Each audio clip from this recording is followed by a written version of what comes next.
This week, Warhammer 40k 10th edition was officially announced. Plus, Battletech has a brand new Kickstarter that's live now, and we have some board games to talk about. All this and more in this week's Hobby News. I'm Angela, you're watching Hobby Night. Now let's get to it.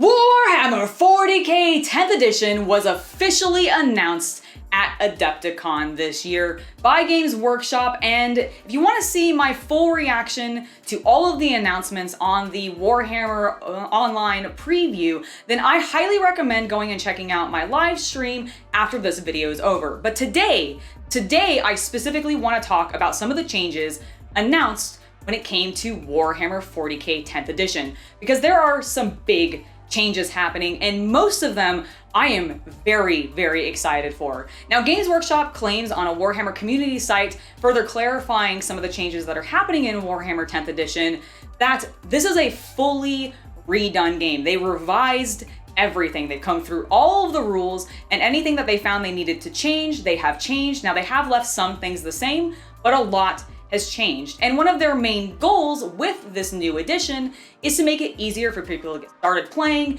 and for people who have played already, just make it more streamlined and a little less bloated. Because as you are probably aware, I have had this problem with 9th edition Warhammer 40k. A lot of you have had this problem with 9th edition Warhammer 40k.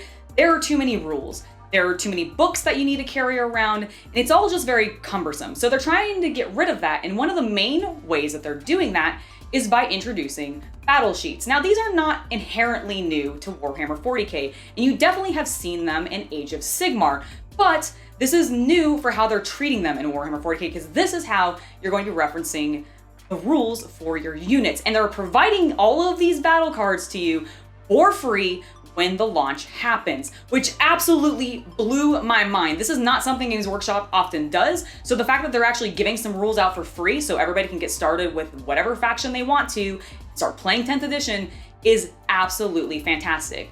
Now, if you're like me and you like to have a physical version of these cards, don't worry, they are going to be releasing some for sale that you can pick up, and that way you just have those to reference while you're playing. Still immensely better than having to flip through a bunch of different pages in a codex. Now, I do believe they are going to be having codexes still, but when it comes to the rules for your faction in that codex, it's going to be reduced down to a single 2-page spread, meaning you don't have to flip through it. You can just have all of your core rules for your faction right there on that 2-page spread, which is honestly just really nice to hear, because again, less flipping through things means the games get through faster, which means I get to play more games, and that's really what I am looking for. Now, some of the other changes that are coming are they're going to be reduced stratagems, reduced relics, and universal rules are coming back. So if you were a little annoyed by having to reference everybody's deep strike action as a separate identifiable thing, then don't worry, that's not going to happen anymore. It's all just being referred to as deep strike going forward, and various other rules are going to be treated in that same way. And on one hand, I am a little bit sad to see some of that thematic flavor leave the codexes and rule set. But on the other hand, and this really outweighs the other one, I'm very happy to see the simplification of being able to reference rules to each other so that you're not having to go, oh, it's this rule, you have it as a Space Marine like X, this is just what they call it for the Xeno or for the Chaos. That's going to be done away with, and I actually really, really like this change. Now, one of the other major things that was announced, because there was a lot of things, and the Warhammer community site even has further clarification on additional stuff. One of the other main things that I want to talk about is the fact that jumping into the game, if you're trying to introduce somebody new into it, is going to be a lot easier, because they have a new combat patrol gameplay style that you can do. And basically, what it seems to run down to is the fact that you'll be able to pick up one of those combat patrols that Games Workshop sells, your buddy will be able to pick up one that they like, and then you just use that to play the game. You just use what comes in that box, and that is how you play. I think this is great. This is not only good for new players who are wanting to jump into a faction without being overwhelmed, it's great for comeback players who are maybe wanting to try a different faction that they didn't run previously, but they don't want to invest a huge amount of time or energy into getting a giant force built up. They can just pick up one of these combat patrols and get started and have some fun and decide whether or not it's a faction that they actually enjoy running. Overall, I am super pleased to hear about all of these changes coming to Warhammer 40k 10th edition. Now, like I said, there was a bunch of other announcements during the live stream. We got some information about Kill Team, Horus Heresy, Warhammer Underworlds, and Age of Sigmar. So if you want to check out all of that news, make sure to check out my live stream reaction, which I have linked in the video description below, as well as put at the end of this video. So go watch it afterward.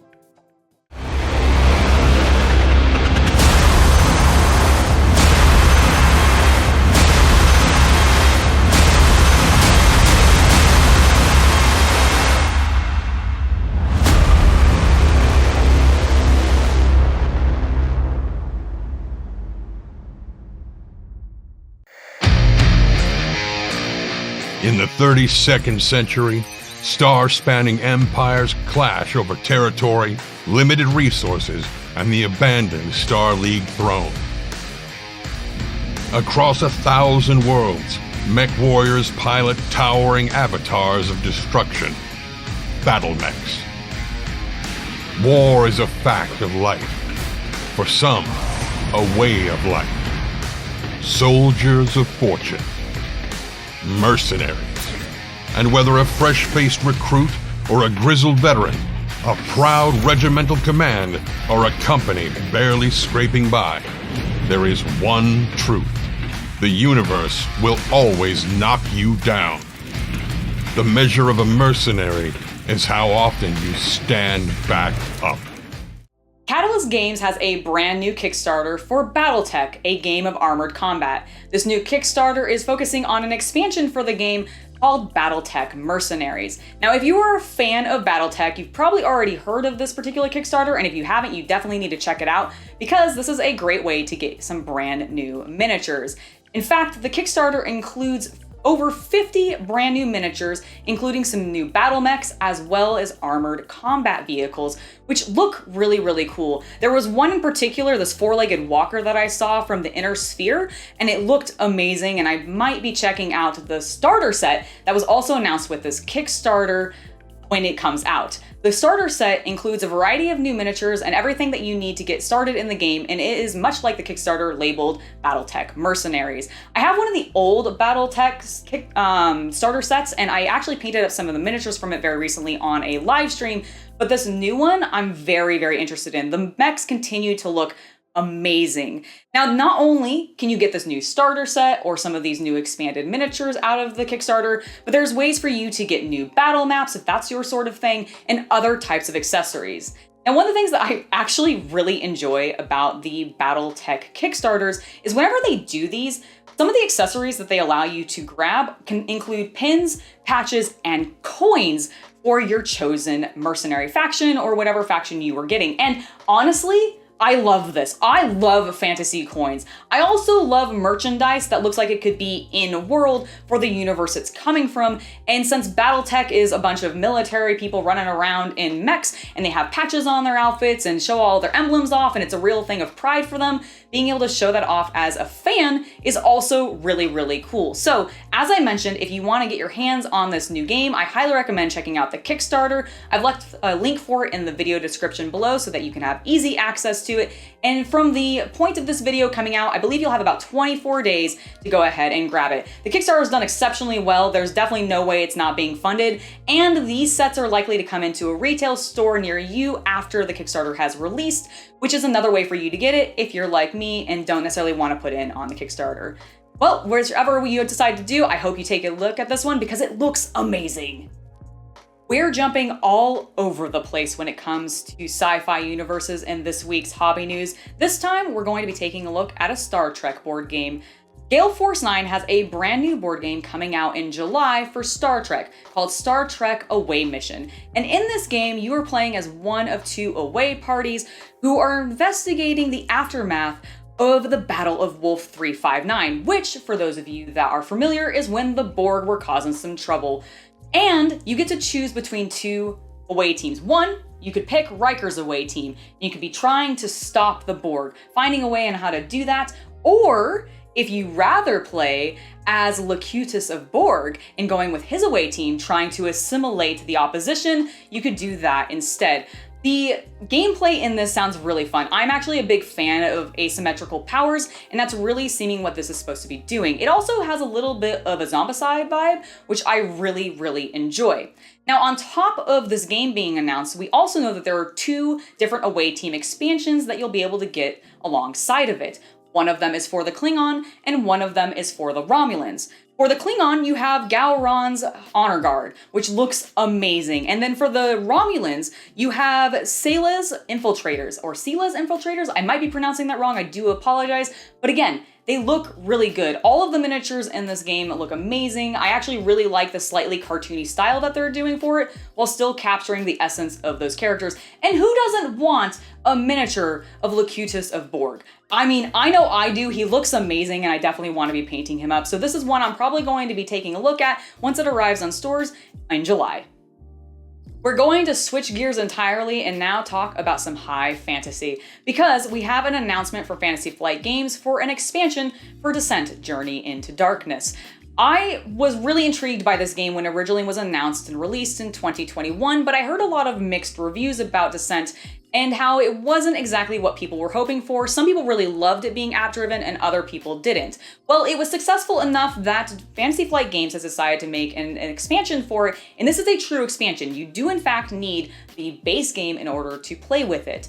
Now, that being said, we don't know a whole lot else about what exactly the story is going to be or what's going to be going on in the game. But what we do know is that if you did play Descent, the first one, you'll be able to transfer your characters and have them arrive in the second game and be usable in-app. Now, if you lost your save file for whatever reason, don't worry, they actually have something set up for that as well. They've gone ahead and taken a piece of advice from Mass Effect 2, where they had a survey to help catch you up with your character to put you in a similar starting position in this game, and they're doing the same thing in Descent. You'll be able to take a little survey, it'll put you into a similar endgame state so that everybody is starting on the same page and it all makes sense. I actually really like this element, but I do wish we'd know a little bit more about the game. Now, what we can assume based off of the price of the product, which is going to be $159.99 USD, that it's going to be a large game, probably as big as the original core box, because I think that was roughly the price of the core game when it originally released. So I'm expecting a lot of miniatures and a lot more cardboard terrain, which is exactly what the first game had. But how they will be different, we're not really sure yet, and I'll be keeping an eye on this one as we learn more information. The last thing that I wanted to talk about this week was an absolutely fantastic Humble Bundle that is currently available, and I have left a link to in the video description. If you are a fan of the old Fantasy Flight Warhammer 40k RPGs, well, Humble Bundle has a current bundle that you can spend 25 USD or more on and get a grand total of, I think, 46 different books. They include all of the books for Only War, Dark Heresy, and Black Crusade, all of which are really, really good. And I think Only War was like the last set of rules to come out for this whole franchise of Warhammer 40k RPG games from Fantasy Flight before the license was pulled from them. So this would be a great opportunity to grab some of these books if you missed them when they were in print and be able to still use them and play them with your friends. I'd highly encourage you to check it out. And if you don't want all of them, you just want a few of them, there's other bundle options that you can pick up as well. So definitely make sure to check the link in the video description. All right, that has been it for this week in hobby news. Now, I do want to give a shout out to what's happening later this week on the channel, because I am going to be coming back to Warhammer 40k and painting some more Imperial Guard. I have been having a hankering for it, just something that I've wanted to do, and with the recent codex releasing, I just thought it was the perfect time. And then next week, because we've had the announcement about the Lion and his return, I thought I'd be painting up some Dark Angels, so be looking forward to that as well. Before I head out, I do want to give a huge thank you to my patrons for making it so content like this continue to happen. Without your guys' support, we would not be doing this, so thank you very, very much. I have been Angela, and I hope you have a wonderful hobby night.